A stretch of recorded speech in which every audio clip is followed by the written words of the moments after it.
Let's do that again. Good afternoon. I hope you know how wonderful you look. You look marvelous. We're so delighted to be here today and to have this opportunity to share a fall address with you. And it's my privilege at this point to present our first presenter of some of our governance groups. And it's my delight to be just freshly working in his newest role with us as chair of our Board of Trustees, Ed Pease.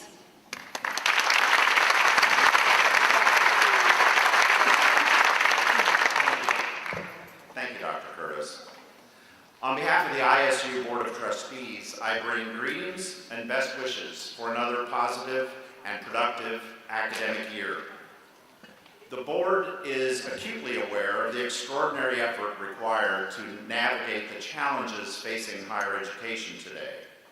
But we are just as aware of the extraordinary work done, especially in the last several years, by our faculty, our staff, and our students to meet those challenges, moving beyond coping into genuine and exemplary thriving.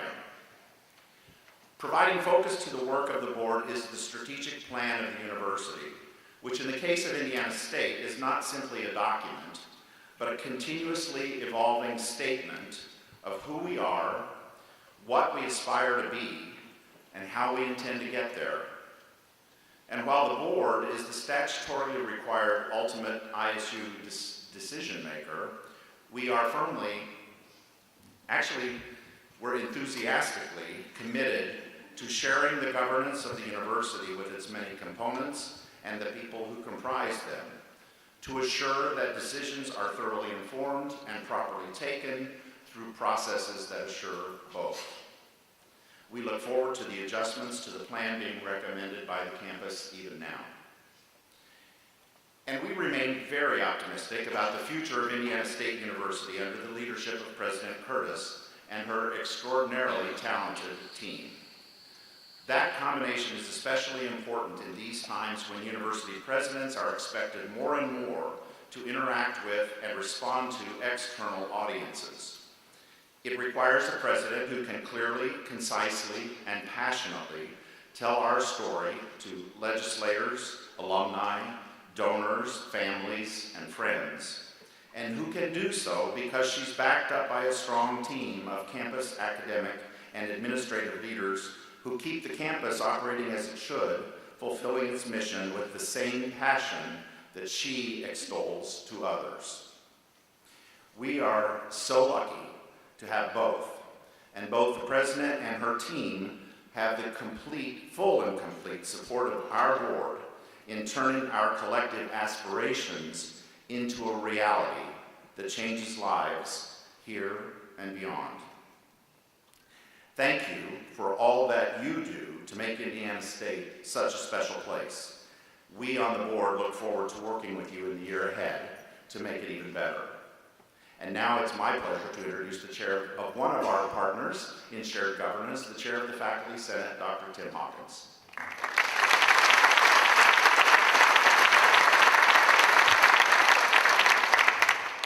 Good afternoon, everyone. It is my honor and pleasure to bring greetings to you on behalf of faculty governance and add my voice of welcome to this fall address.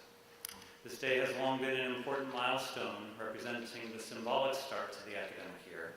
I'm glad the weather has finally decided to cooperate and give us appropriately seasonal temperatures.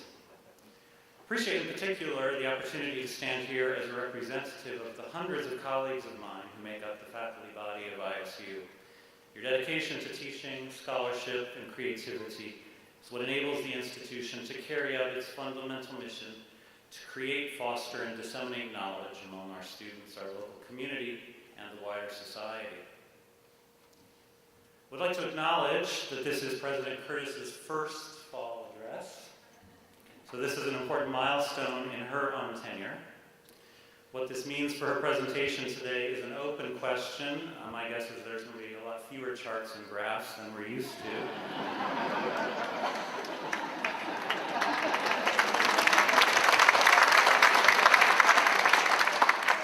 It is fair to say, though, that President Curtis has made good use of her first 9 months on campus. I, in particular, have been impressed with her energy and dedication to ISU from day one. I might as well use that one more time. For those of you who haven't yet come to know her, I decided to provide an illustrative anecdote. A few months ago, we were discussing mortality. I don't know why. I think it was because I had just turned 50. I was feeling a little verklempt. Anyway, the president declared that if she had any choice in the matter, she wanted to go down fighting a bear. Let that sink in for a minute. I took 2 lessons away from that. One, our president is tough, tougher than probably any president in Indiana. And 2, if you decide to go on a camping trip and happen to be a little bit slow, make sure to take her along with you. Her work has reminded us that we find ourselves at a critical transition point in the history of ISU. We have already seen this play out in the important administrative reorganization that she has initiated during her short time on campus. I would like to express my appreciation to the administration for respecting the role of the faculty in this transition period.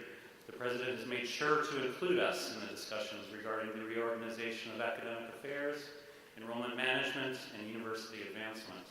As the guardians of the academic integrity of ISU, the faculty need to be a part of this process. At the same time, we all need to agree, and I think we do, that the primary mission of ISU must remain consistent as we align ourselves to confront future challenges. My time in faculty governance has convinced me that the faculty remains committed to serving alongside the administration, staff, and students to advance the mission of the university. One of the things that makes academia unique is that through our collective action, we can shape our own work and learning environment.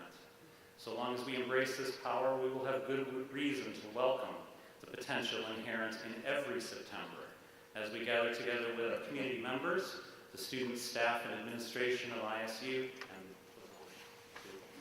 to celebrate the beginning of another new academic year. Thank you.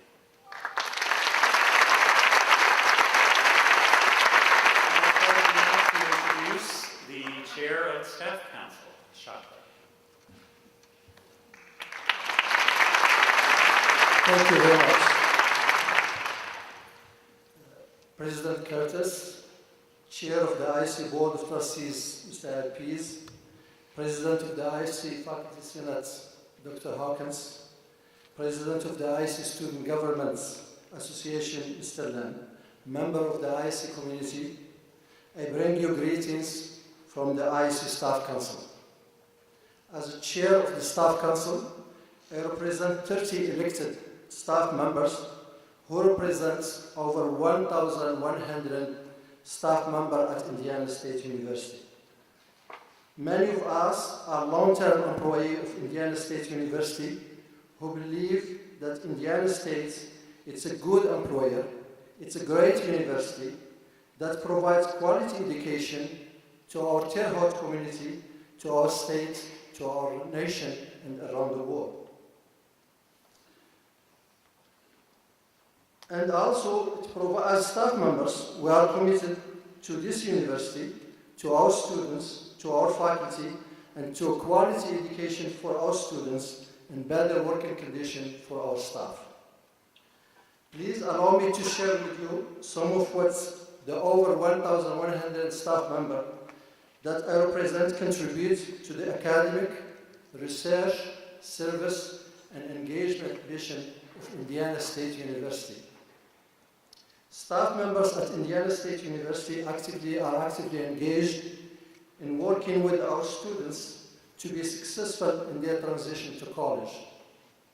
They are also providing our students with support to succeed in the classroom, managing their finance, and supporting them to graduate and move successfully to a career or to the next stage of their academic pursuit. Managing the ever-increasing technology computer infrastructure, networks, and data communication system that connect us to each other on campus, across the states, across the nation, and with our partners and international students around the world. They manage our institution finance through our best practices in accounting, budgeting, auditing, and planning.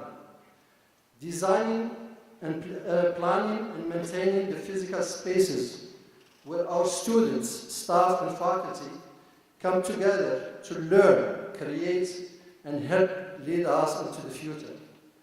They are supporting our faculty in their teaching and research missions. The ISU staff that I represent are committed to continuing and improving upon the university mission. However, they have concerns that are important to ISU if we want to continue to recruit and retain the top-notch staff that we have. They are concerned with our compensation system. They are concerned with our health premiums and deductibles, and they are concerned with the parking. I was reminded recently by a staff member who has been working for IC for over 27 years and for 5 presidents, that you hire with salaries, but you retain people with benefits. My experience at Indiana State University leads me to conclude that you have to have both salaries and benefits to hire and retain good staff at Indiana State University. The Staff Council provides a forum for our staff to voice their concerns, make recommendations, and propose new ideas.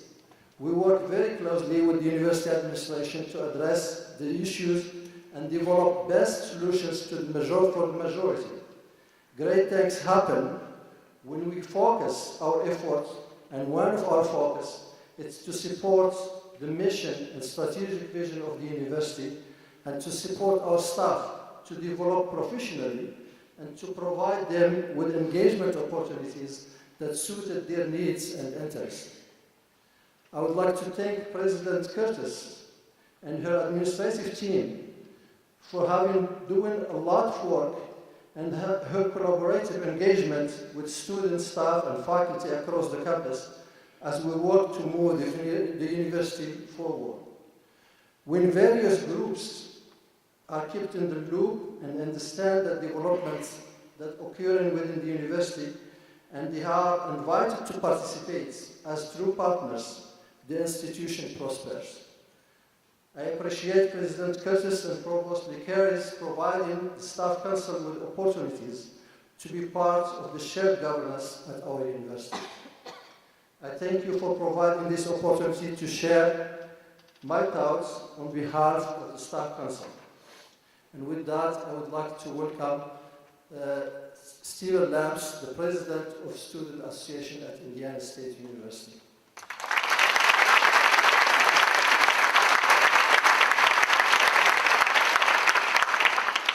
Good afternoon, beautiful people. I'm glad you're all here for the President's Fall Address. I'll be your entertainment for the afternoon. Before I begin, I want to give a quick shout out to Teresa Exline and her team for scheduling this event at this date and time. Because of Teresa, I was able to get out of class early, and on behalf of the student body, I thank you. As many of you know, student government has a long list of things it would like to accomplish this year. SGA is helping establish robust student advisory boards in each of the academic colleges and across multiple administrative departments. We're contributing to the research, assessment, and further implementation of open source textbooks. SGA is committed to creating a more inclusive environment for all students by enhancing programming, advocacy, and partnerships. We're developing a rewards program for student organizations so that the 275 plus student orgs can thrive and provide their members with a more vibrant student experience. But we are committed to the work we're doing. We have a lot to work on. We're committed to getting it done. And I'm confident that at the end of our administration, at the end of the academic year, we'll be able to achieve those goals because our students deserve it. For those of you familiar with our to-do list this year, you know that what I just introduced is not a full list of our objectives. By far, our most groundbreaking initiative is finding creative and sustainable ways to meet the mental health challenges our students experience on a daily basis. The issues our university faces in regards to mental health are not unique. University counseling centers across the country experience long waiting periods for students to get an appointment. They all experience an annual increase in demand for mental health services, and crisis appointments are on the rise everywhere you look. On our own campus, we've seen a 92% increase in the demand for mental health services over the past 10 years. Our counseling center has a 5 to 6 week waiting period for students to get an appointment. Crisis appointments are at an all-time high, with 298 of these cases occurring last academic year. Student government is in the final stages of drafting a proposal to the campus that we believe will begin to address these challenges. That report will be sent out later this semester. And if implemented properly, our waiting periods will shorten, crisis appointments will stop growing at the same rate they are now, and we will be able to handle the increase in demand for mental health services. Our students will have access to the health care they need. Our students face real challenges: food insecurities, housing insecurities, mental health and wellness, financial well-being.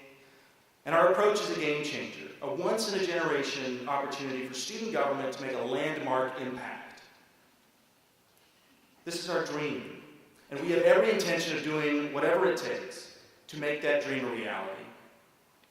We look forward to working with President Curtis and the numerous offices and partners on campus to accomplish this and build a better future for our students. I want to thank you all for your continued support. Have a wonderful afternoon, and stay beautiful.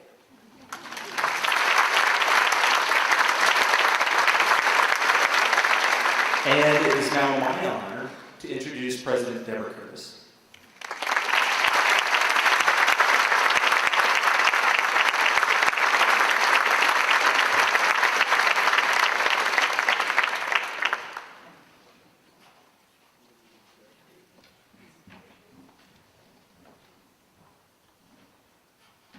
Don't we have magnificent leadership in our governance units? Would you help me thank them again?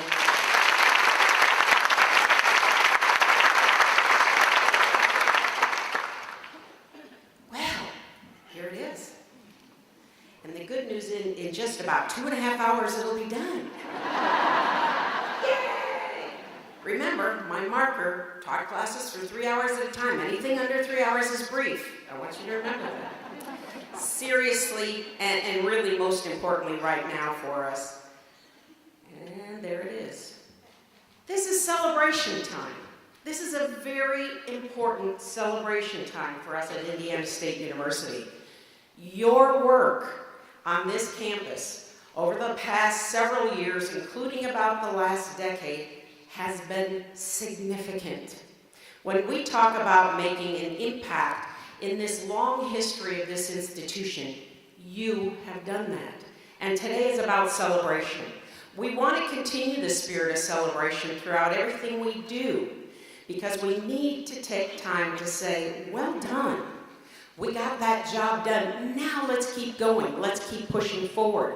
Your energy, your enthusiasm, your hard work has gotten us to where we are today, and it's all good news. Last 10 years, the significant enrollment growth has taken place on this campus, and about which we can be so very proud.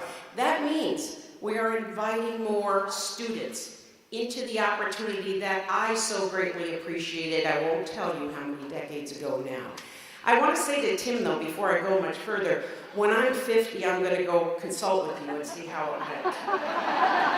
So I'm going to count on you for that. Back to this topic. This is key for this institution because it matters to this state. Indiana State University has a distinctive role in the state of Indiana, and I will tell you, since I arrived in January, I've been out saying that with the assistance of my colleagues on the senior leadership team. But today, we're going to talk about what I need help with. I need all of us out there talking about the distinctiveness of Indiana State University. And in a few moments, you're going to hear me describe how we're going to ask others to engage. We have 100,000 living alumni. that we're going to ask to engage with us in talking about the distinctiveness of Indiana State University. It's in our DNA. It's student-focused. This slide tells us that more and more students are now being invited in and have that opportunity to experience what that means. Let me introduce you a little bit here to our freshman class that arrived this fall.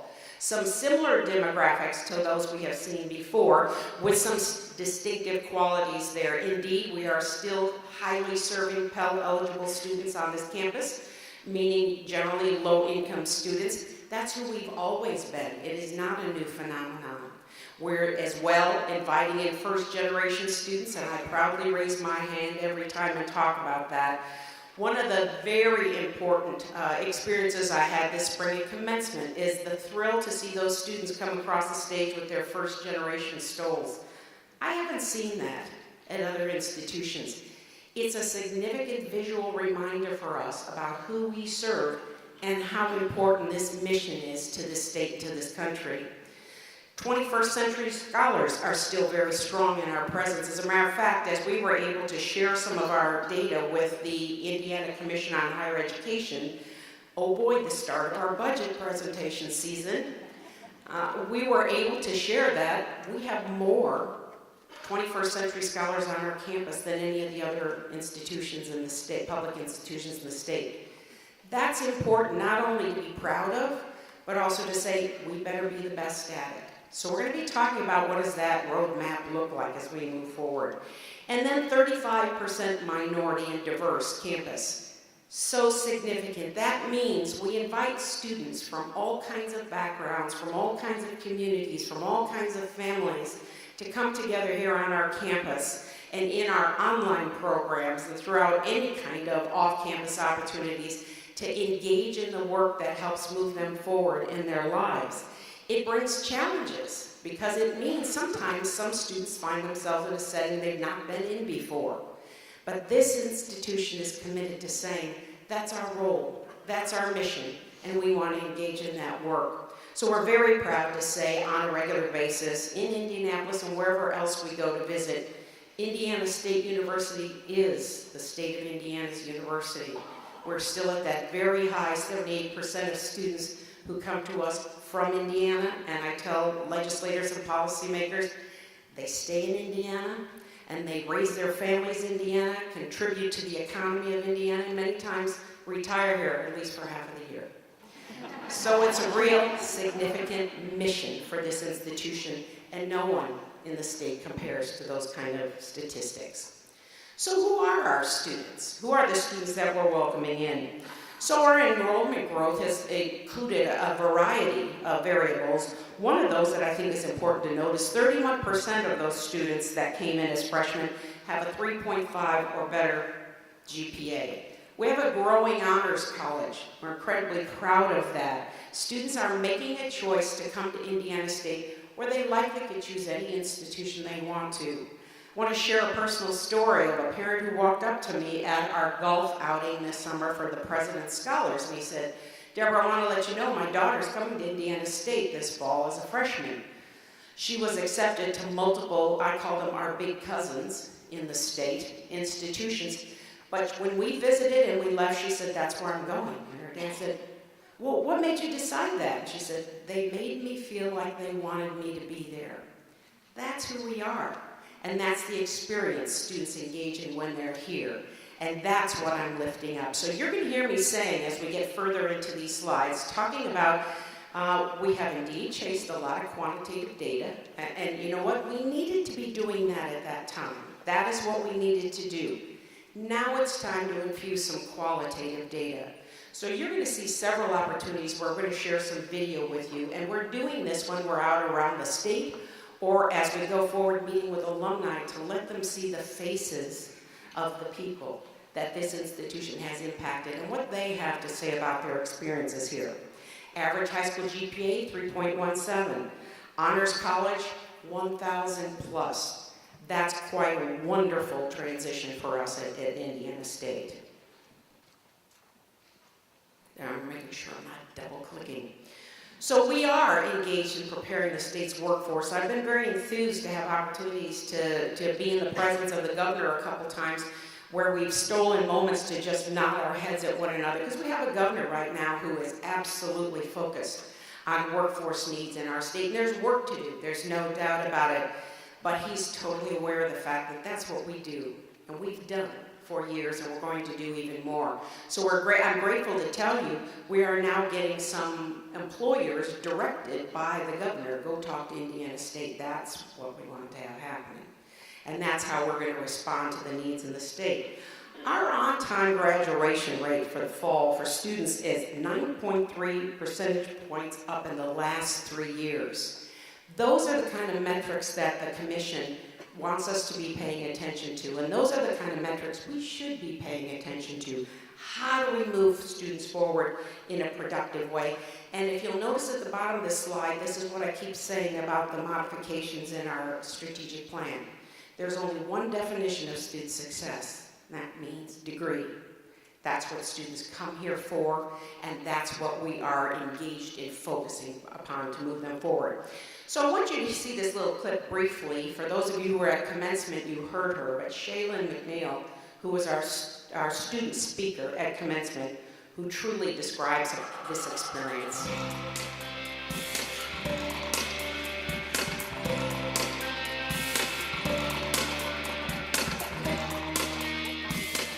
To my fellow graduates, we have made Indiana State our home for the past 4 years, and those years were not always easy. ISU has not only challenged us, it has shaped us into more than just educated individuals. For me, college wasn't just a place to go to class.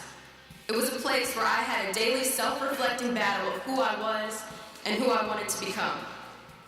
Being able to become a part of many diverse groups and soak up so much knowledge has been a blessing. To the professors that are passionate in what they do, thank you. We have noticed your efforts, and you have helped us more than you truly know. Indiana State University has opened my eyes to different opportunities and possibilities that I never thought I would have. We cannot thank you enough for your daily encouragement, your never-ending support, and your goal to make us better students, and most importantly, better people. By attending this institution, I have learned self-motivation, I have mastered determination, and I have learned to overcome any obstacle that is put in front of me. I believe that the class of 2018 will change the world because knowing many of you here has changed mine. I stand before you a proud African-American woman, a proud 21st century scholar, and a proud first-generation college student.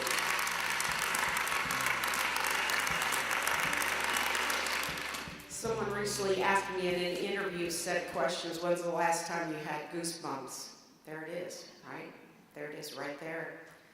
So being able to stand, I did stand in front of the Commission on Higher Education and do my initial presentation for budget requests, I was so honored to inherit the opportunity to tell them Indiana State University has met all of our performance funding measures. Give yourself a round of applause, please.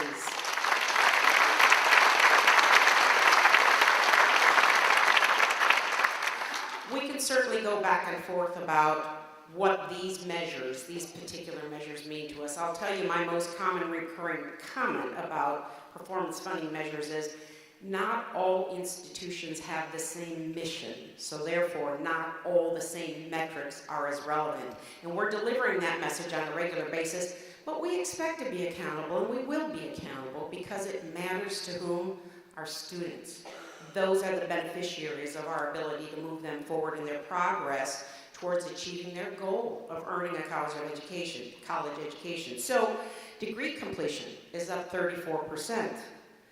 That state calls them at-risk Pell-eligible students here at Indiana State. Degrees conferred are up 41%. Look at those numbers. They're phenomenal. On-time graduation rate for Indiana residents, because the commission only looks at our data on Indiana residents, is up 8.6 percentage points. Persistence rates up 10 to 14, depending upon the level, 30, 60, or 90 credit hours. Those aren't small gains. They are phenomenal gains. Sit and soak that up in this moment, because what's on the other end of that is Shaylin McNeil, that young, bright woman who is the beneficiary of our efforts to create an environment where she can be successful and achieve her goals. In addition, great news. What happens after our students graduate and leave Indiana State University? I can't tell you how proud I was to be standing and presenting this slide in front of the commission and began to see some of them leaning over and eyes wide. It's a wonderful metric, 94% placement for our graduates 6 months after graduation. So many institutions are dying to strive for that number. We have to keep that going. But I'll tell you, in the surveying of our graduates, the two things they say they come to Indiana State for: one, it's affordable; two, it's going to lead to a career and a job. And here's our evidence. It does lead to a career or a job, or certainly in this instance, graduate school, which we're very proud of that. Once again, those 7 out of 10 stay and work in this state. The average income they earn upon graduation is $47,600. That's up, and it's higher than the state's average. That's a great bit of information to say it matters. There is a value and a high value to a degree from Indiana State University.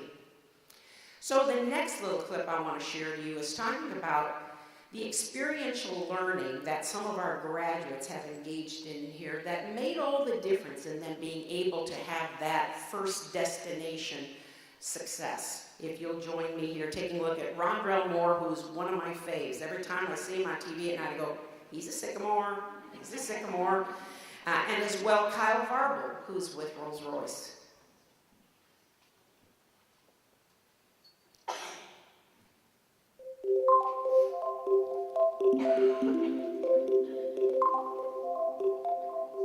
My start happened at Indiana State University.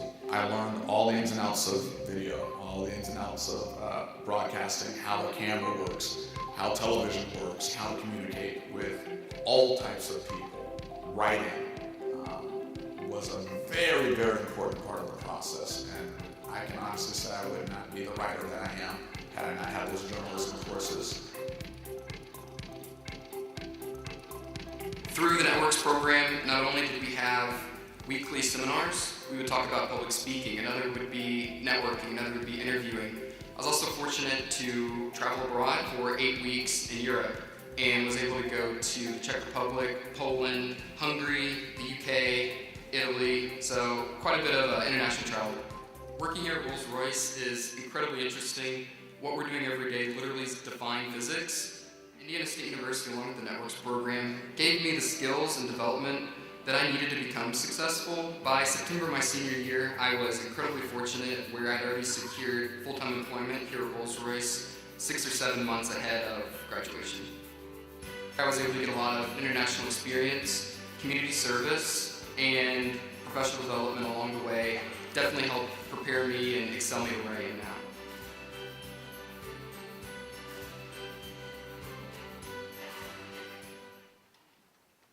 So what does that mean as they graduate? Certainly it means they're highly qualified in their fields of study, but also we all know Indiana State University is nationally recognized for the community service in which our students engage while they're with us.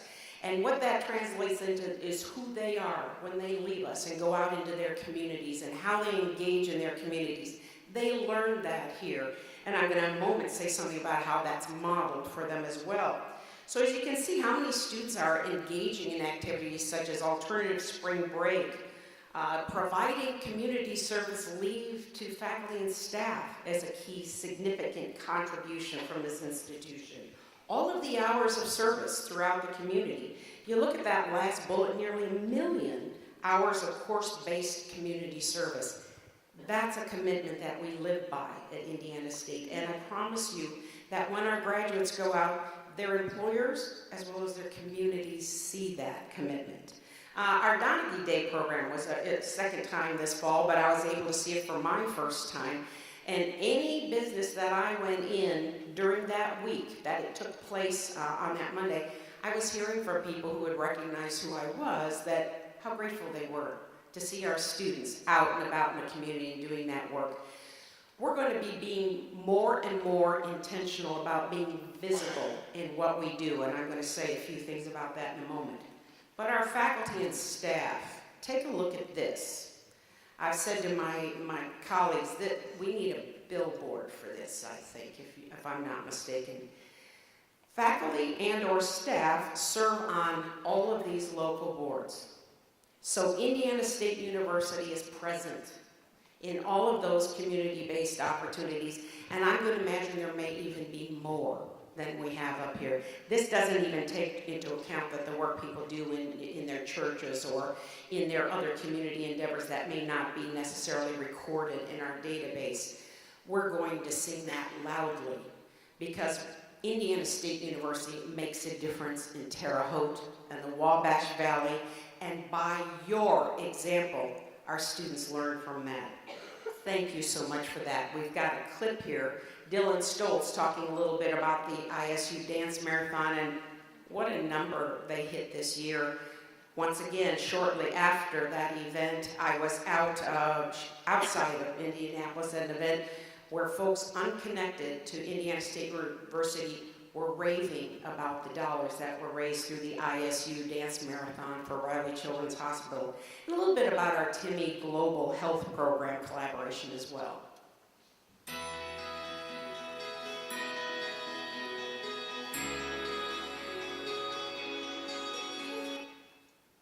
Oh, that's me. Teresa, we're getting to experiment with it. Yes, I've been taught you have to go all the way back if I mess it up.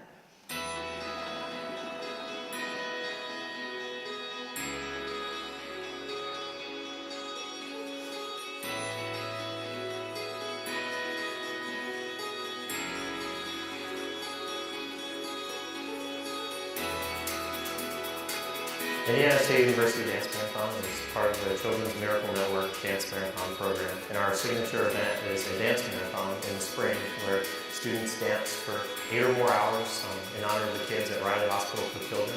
All the money that's raised on Team Raiser goes straight to Riley Hospital for Children's General Benefit Fund. And what's really rewarding is at the end of the event, we announce how much money we've raised throughout the year. And when those numbers go up, everyone goes crazy. Because we just made a heck of a difference in the lives of kids from around Indiana and around the country, and those kids are in the room, some of them. So it's truly a really cool event as well as a moment in time. It's truly cool to see a campus united for one cause. That inclusive culture and the fact that anyone can make a difference in our community is truly what makes Dance Marathon stand out as a program. I've done a lot here at ISU, but I would have to definitely say that my time with Timmy and the team trips overseas is the most valuable thing I've done so far. The people of Wongahe are really great people. They're very tight-knit in the sense that they have very strong family connections. They all look to help each other. You get a very, very strong sense of community.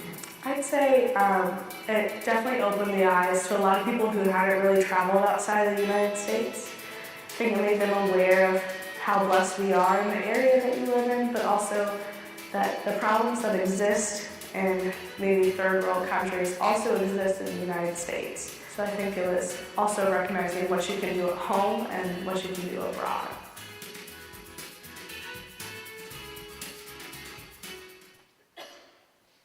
So it's really important at this time for me to get to some of the pieces that talk about the value of an education at Indiana State University.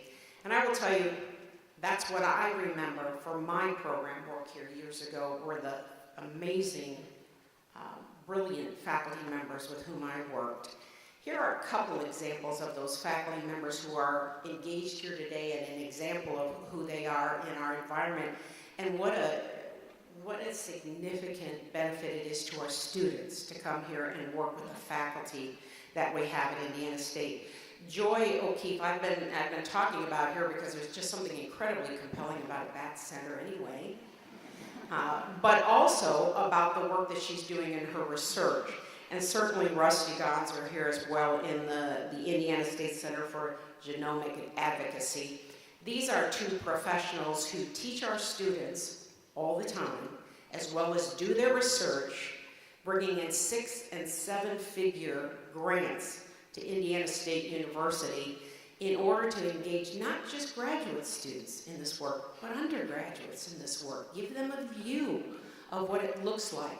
And we're fortunate that we get the opportunity to have faculty who make a choice to be at Indiana State like these folks, because they not only get to do their research and are supported, but they get to teach too. Now, that's a significant piece for me to say, because I try to help others understand that. They get to teach. I've been on Research One campuses. As a matter of fact, in some of my graduate studies, I was at a Research One institution, and as a graduate student working with a faculty member, I very often heard faculty members seeking out 6- and 7-figure grants to see how much they didn't have to teach. How much money do I have to bring in so I can spend my time in my lab and not have to teach? It's the opposite here. These are people here who find joy, literally, in being able to do their research and teach students as well. We're blessed to have this environment and this faculty here at Indiana State University. I would also like to add how generous a community we are here. This is a committed community that really considers it's their role to be a part of giving back to the institution. And I want you to take a look at some of those numbers, because they are wonderful, but we're going to grow even more than that, because people will have that opportunity to give back to whatever endeavor they choose to support here, to see us grow, go, and continue to climb in our ability to serve our students. So thank you to all of you who have participated in this State is Family, State is Giving program. A few updates on the master plan. So here's a huge celebration. This beautiful new facility for Health and Human Services on our campus. And I was able to actually thank the commission for their support in being able to provide these first-class faculty members and our students with the kind of laboratories and teaching and learning environments that they deserve and should have in order to prepare that workforce for what the state's needs are. So delighted that we were able to get everybody moved in March, and now onward and upward with the renovation of Phase 2. And we're going to see great things happening in those facilities. As well, Rhodes Hall was the 4th dorm to come back online on a 10-year plan to remodel those 4 towers. And I'll tell you, when they took me on the little tour, because in my former life I was responsible for housing and always used to hold on to my chair and desk when move-in came, wasn't that they weren't cared for facilities, they were just old. So I was waiting for parents to say, really?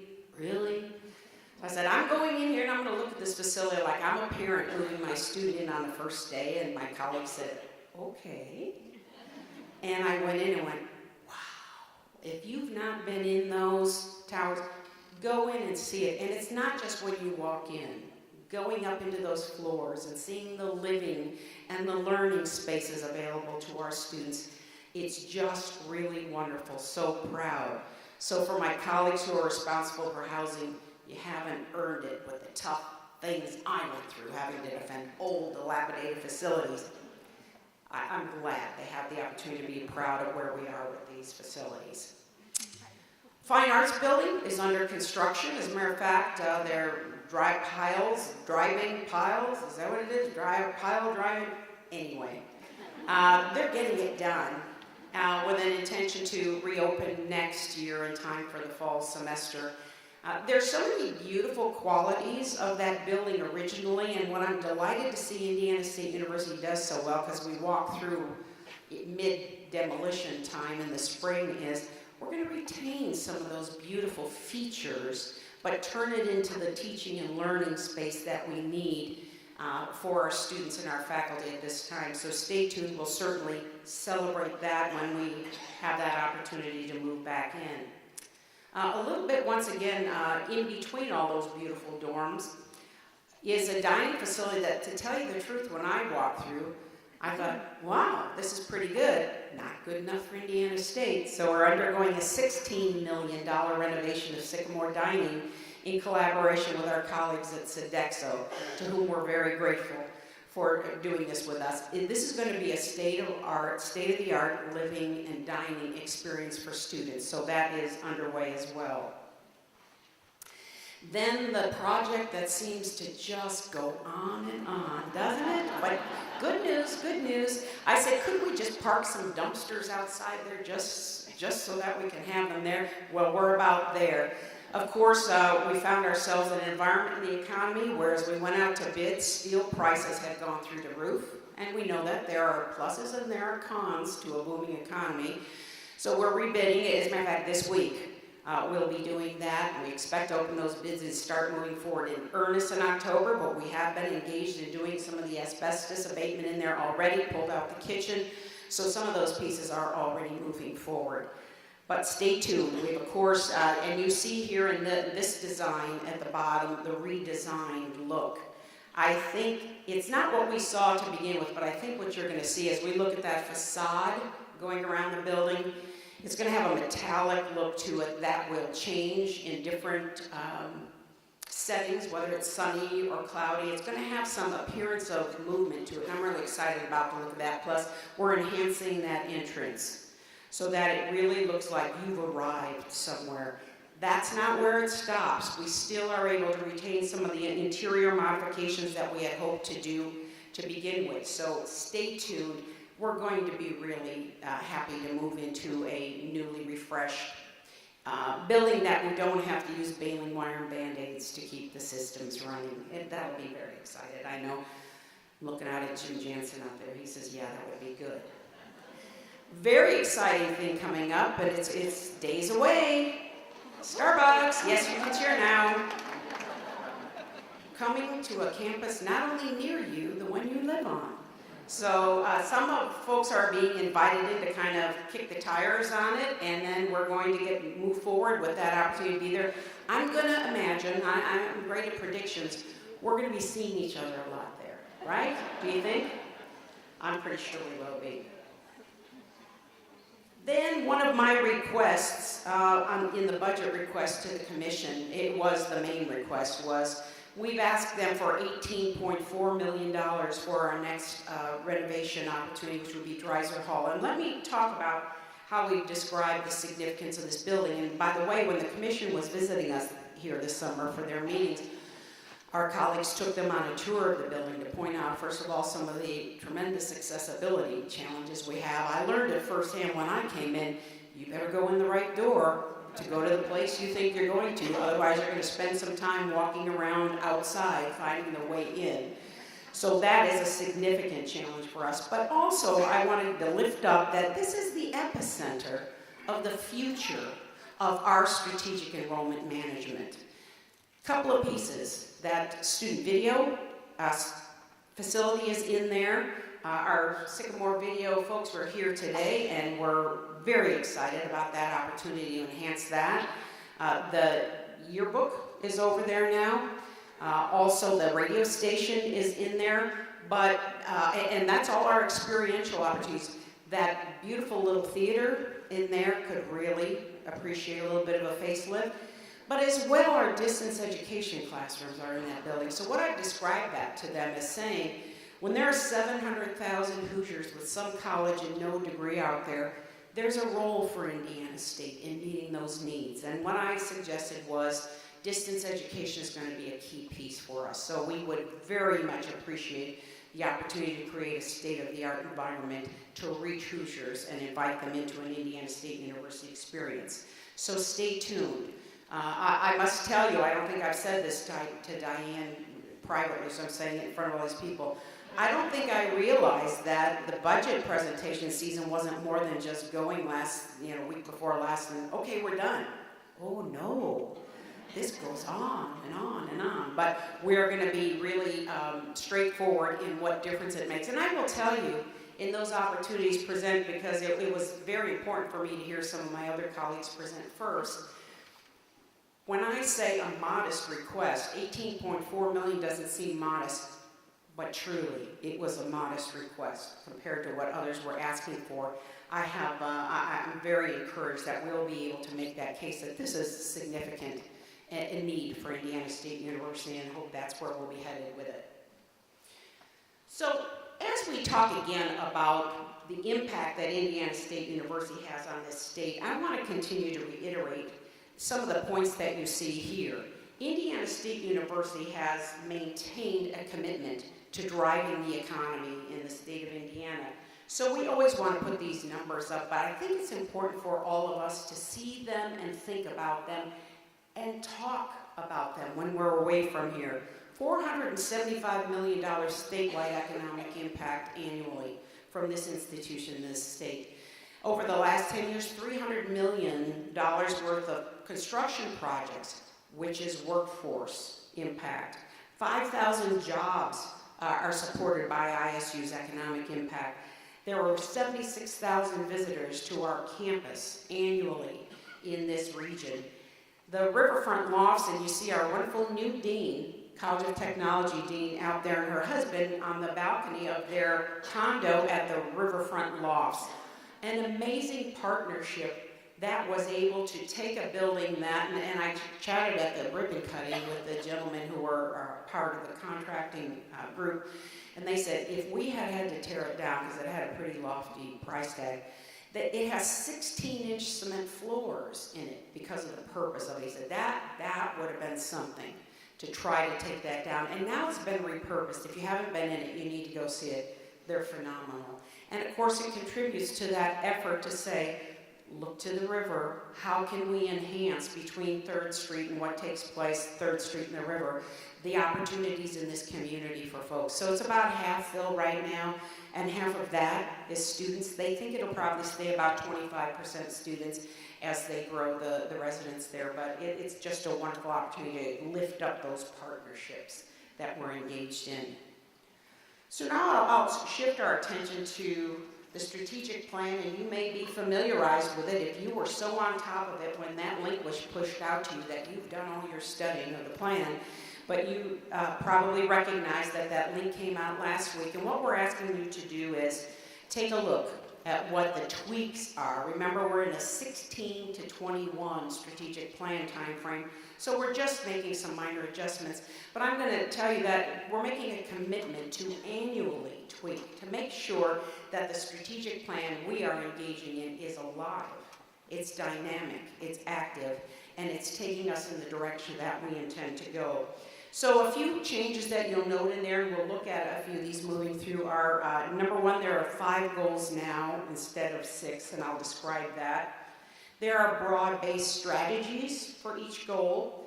Many of the specific initiatives that were in there prior to now will now become pieces of evidence, and the benchmarks we'll be using are going to be referred to as key performance indicators. And as I mentioned to begin, they're going to include both qualitative and quantitative to put a face to what this means to be moving us forward.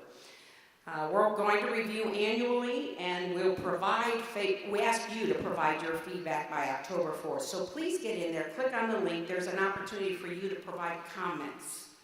Keeping in mind, we are not turning it upside down. We are just basically tweaking it to where we need to go right now. So another added piece that we're very excited about, you will see described here. This is what a website will look like when you go to it with the strategic plan when we get ready.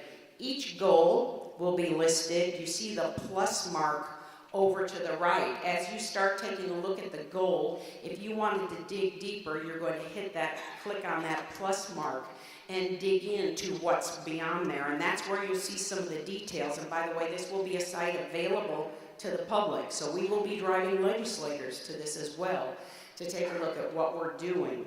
So the next view here, as it keeps scrolling, is what it would look like if we click on one of those plus marks. It's going to take you to these strategies then. And each one will kind of entice you to say, look at the bottom right-hand corner. It says evidence. So you can actually click on those evidence links, and it will give you more detail about how we're accomplishing what our goals are through these strategies. I think it's going to be very useful for us, not only to stay on top of where we are and put out the information, but also invite others in to see what we're doing and how we're doing that and how we're holding ourselves accountable to metrics. I've got to say a huge, huge thank you to Monica Love. She is the one who has been diligently working on putting this up into this model, and as it goes live, I'm very grateful to her for that work. So goal 1, as we take a look, student success and degree completion. Student success, remember, equals degree. And we're going to continually reiterate that. That's our goal when students come in, is that they cross the stage. You notice the chorus of trumpets insert down here. It's going to be on every one of these slides, and I want us to be using that wonderful piece of art on this campus to keep reminding us it takes all of our voices, all of our input to be able to move forward in achieving the goals that we have for this institution. So every time you see that sculpture, I want you to think about, you are one of those voices. Our alumni are part of those voices. So student success equals degree completion. Goal 2, impact, high impact academic programs and built upon experiential. I want to point out here as we're going through here, you're going to see this in a second, that we collapsed. How do we end up with 5 instead of 6? We took 4 and 2 and combined them into this one. And the key piece for this is, how do we make sure that we have the opportunity to do the outreach we need to? The state's economy is depending upon it. So this is that description of taking 4, which is distinctive programs and experiences, and 2, and experiential learning, career readiness, and combining them into that second goal now, so that we're able to facilitate the curricular changes that go along with those endeavors. Also expanding internship opportunities. We're growing our outreach to partnerships, and by the way, when I mentioned earlier that reference to the governor, Greg Good and I were at an event with the governor where we were once again reiterating who we are, what we do, and what's distinctive about Indiana State. And later on in the social part of this event, Alice in Transmission representative walked up to us and said, the governor said I should come over and talk to you. They're looking for a partnership, and exactly what we were talking about. That experiential learning opportunity for our students, but a partnership that enhances both our ability to prepare students, but also that business or agency's ability to, first of all, help get a look-see at who's coming out of Indiana State University, help bring them into their environment, perhaps get a chance to hire them, but it'll grow bigger than that. One of the examples is Allison Fell in University Advancement has done a wonderful job connecting us with FedEx. And she has brought to the table this opportunity to engage. FedEx is on the hunt for pilots. And on a little aside, I can't tell you how many times I'm in different parts of the state where people don't realize Indiana State University has an aviation program. Once again, the need to turn up the volume on that, but FedEx knows, and they want to be engaged with us. That relationship through Allison's tutoring has also grown beyond interns being involved. They're interested now in providing us with some resources and perhaps some naming opportunities. These are the relationships that will enhance who we are and who we become, and we're going to grow those. So as faculty, and I know faculty have their own connections into industry, let us help provide the back of the house work for you, and let's grow those relationships for the benefit of our students. I will tell you, it's an ambitious goal, but I would like to still be president of Indiana State University when I can say every graduate of Indiana State has had an experiential learning experience through an internship. I'd love to put that out there. We have many places where we do right now. You know, I'm on a teacher education. Every teacher education student has an internship. That's called student teaching. But we can also grow those relationships with those school corporations with whom we work to provide those student teaching placements. Then what are their needs for growth in their staff? How can we provide the professional development? And all of you can make that kind of connection or share with us the connections you have to enhance our opportunity to provide our students with internships. So then goal 3 is community engagement, effective partnerships. Language is still similar, but let's take a look at some examples of that. This campus is tremendously engaged with United Way through participation. And I know we're in that process right now, and I ask you to continue to be a part of that. You've probably heard presentations on how the United Way is shifting their focus. And we want to be able to support them in doing that. It has tremendous potential for community impact in the Wabash Valley, so we're happy to be supportive, and this campus has a very long history of being supportive. As well as part of the sesquicentennial celebration, we're launching the opportunity to build our third Habitat for Humanity home. Construction would be next year, so between now and then, we're going to be fundraising in order to make that happen. And it's not just fundraising, as you well know. We're going to be engaging with relationships in the community to get in-kind help to be able to move that project forward. You can see that the family that's been selected is a working mom with 3 children, one 15-year-old and 12-year-old twins. As a middle-level educator, I just say, God bless her. She's got 3 of them all at once in that age range. So please join us in being able to lift up our voices about how we can bring this to fruition. Yet one more example of the amazing community engagement of this campus. Goal 4 is one goal that we renamed, primarily renamed, but added some pieces to. And I think this title for this goal really speaks to what we're talking about the next steps for Indiana State. University vitality and momentum. How do we engage in, we've been talking about since I came, the next step, write the next chapter, go to the next step. What is that?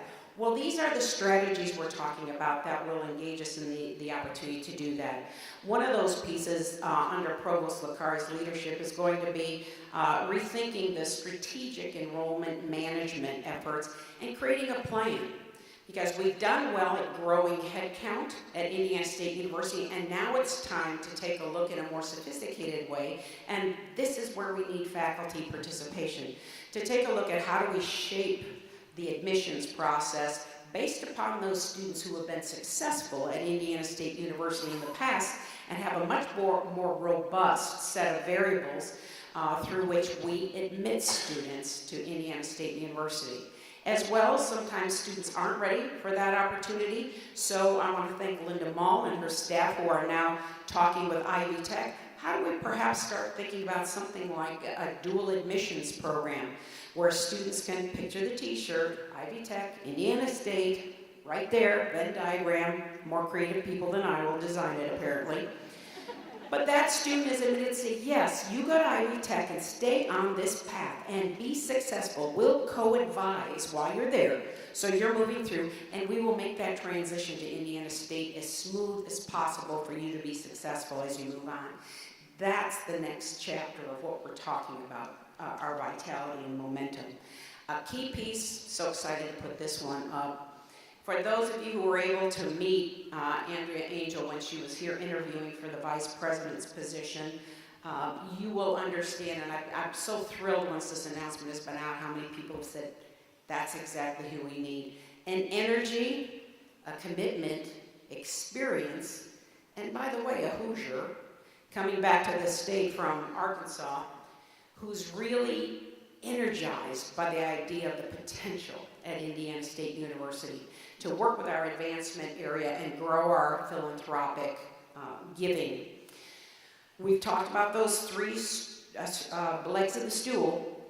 Tuition and fees, we need to keep it as affordable as possible. Appropriations, we're going to do our best to thank the state and be accountable, but it's likely not to be going up. Philanthropy is where we can find the support to help move our agenda forward for this great institution. And Andrea is coming online with us middle of November to do that.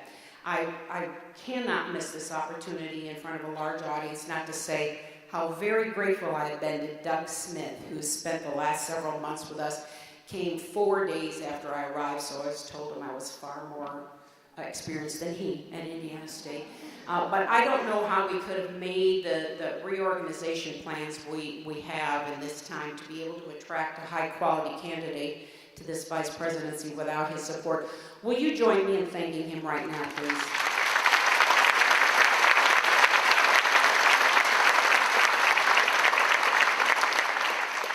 He doesn't know it, but we'll be chaining him to a desk. He really probably won't. He thinks he's going to get away, but it's been wonderful to have him to work with us. So, in another area of vitality and momentum, intentional communication. We're doing some work in the President's office right now with a consultant taking a look at how do we gather the resources in human resources to be able to message what we're talking about. And once again, that insert at the bottom is key. How do we project outside of the campus all of this messaging that we need and want to project? So we will be sharing in very soon some of the plans moving forward to be able to develop a communication branch. And by the way, you're all parts of that team.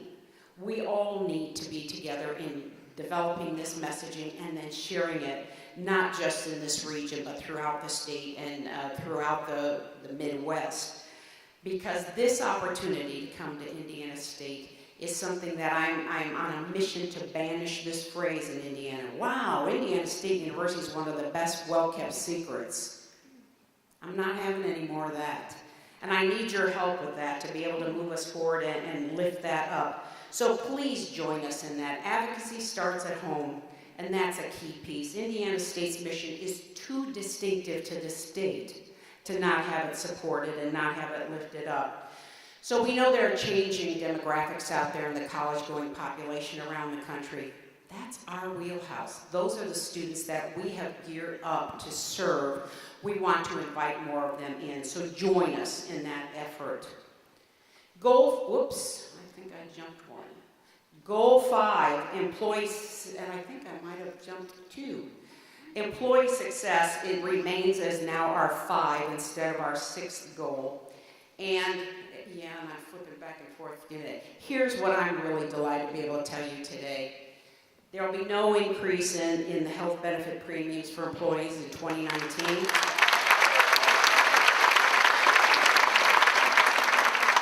Although we wish it were 10 times this, there will be a 1.5% standard salary increase for all eligible employees meeting or exceeding expectations. And I want to tell you, the only way we could have done this is through some very sound and stable fiscal management. And I want to have you join me in thanking Diane McKee and her staff in taking this forward.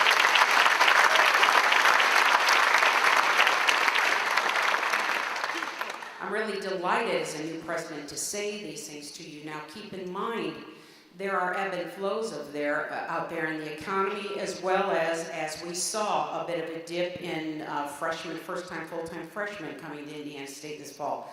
We need to be able to weather that and navigate that as best we can financially. So I want to let you know that we're going to be working on some information coming out in the next few weeks about some of our strategies to be able to do that. The largest piece of that is that Strategic Enrollment Management Council that Provost Licari, with help of currently our interim Associate Vice Provost, but we will be hiring a Vice Provost for this work in the next few months to do this, is to get that more strategic focus on opening the top of the funnel, informed by predictive analytics, who's likely to be successful at Indiana State based upon our prior success in helping students and moving the needle on that, not only in invitation to students, but the yield. Once again, I'm calling for a campus commitment to that. Admission's job is to admit, but actually closing the deal is most often, most effectively done by faculty members. Students want to know who they're going to be working with. And I am asking for some faculty champions to raise their hands, being willing to talk with students when we bring them to campus about how significant it is to be at Indiana State and what a difference it makes. Another point that I will bring up that we're proud to lift up are the Inclusive Excellence Award winners for this year. Some of these individuals, and I'll give you a few moments to look through that slide, see who they are here with us today. I'm going to ask them to stand and be recognized right now. Would you please?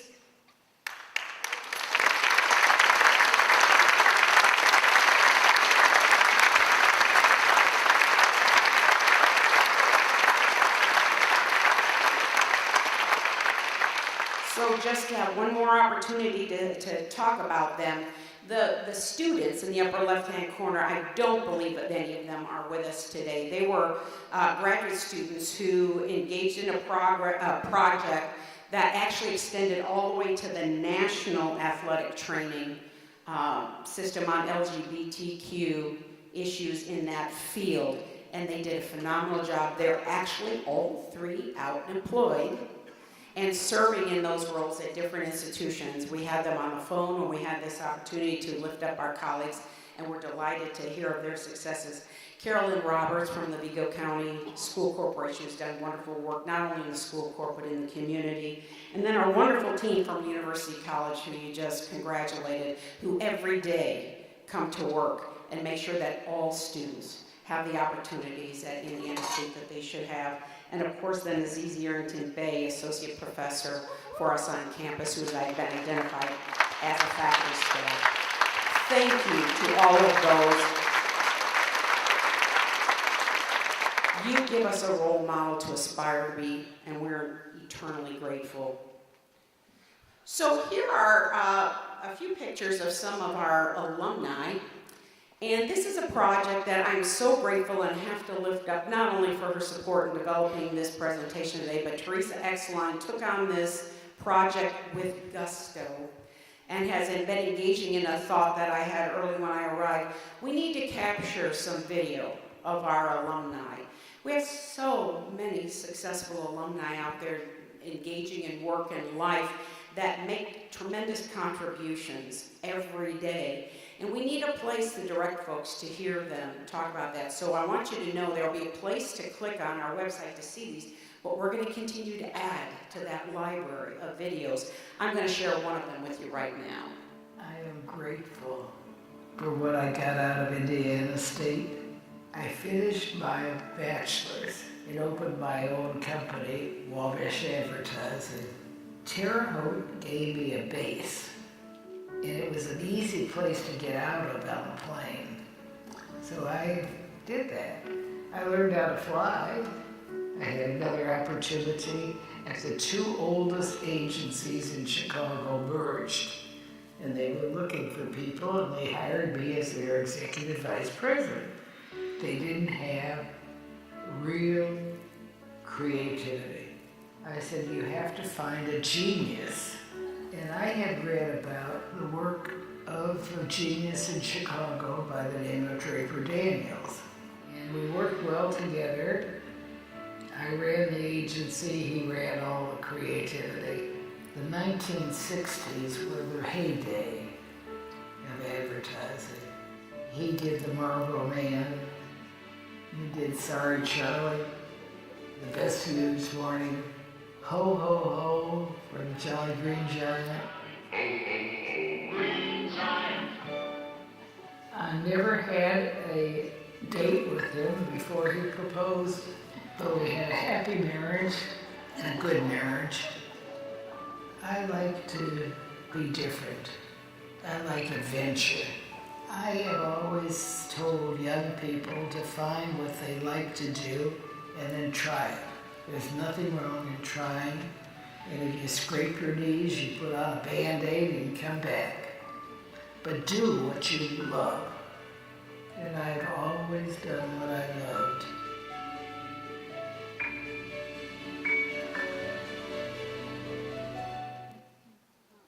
That's Myra Jaco Daniels. She's 93 years old. She lives in Naples now. And I have had the privilege to sit in her presence and hear far more stories than that about her time at Indiana State and assure her that's who we still are today. I want you to sit in this moment and accept my congratulations for all the accomplishments of this institution at this time, and get excited with me about where we're going. With what's happening with the dynamic environment in higher ed, Indiana State University has never been better situated than we are now to drive forward those next steps. I'm honored to be on that journey with you. Thank you. Let's go have some refreshments.